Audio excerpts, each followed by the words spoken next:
大家好，今日同大家分享一個秘製醃蘿蔔。我呢度一條蘿蔔500克，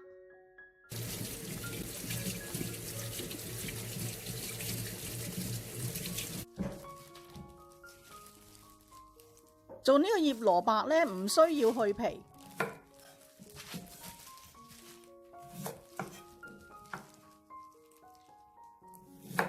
切片。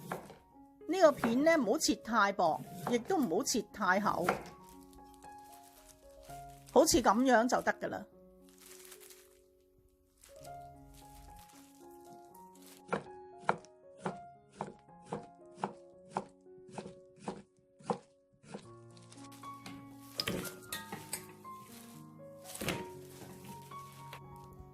俾大約1湯匙嘅鹽，如果蘿蔔份量少啲呢，鹽都要減少啲。1湯匙嘅糖，將呢啲蘿蔔呢揦一陣，醃佢半個鐘。醃完半個鐘嘅蘿蔔呢，會有好多水分出咗嚟，倒咗呢啲水就得噶啦。蘿蔔唔需要過水，除非你覺得佢好鹹，就俾少少凍滾水洗一洗，揸翻乾蘿蔔嗰啲水。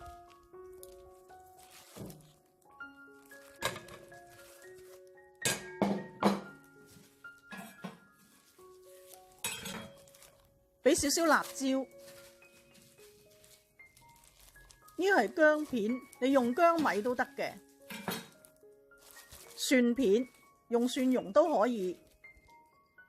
呢個係花椒粒，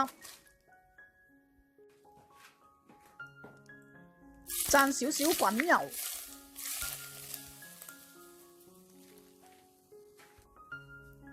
，1湯匙嘅醋，咁我用麥芽醋。如果你有陳醋咧，就用陳醋啦。半湯匙嘅生抽，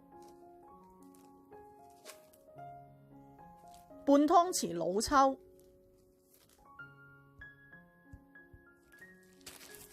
落少少麻油，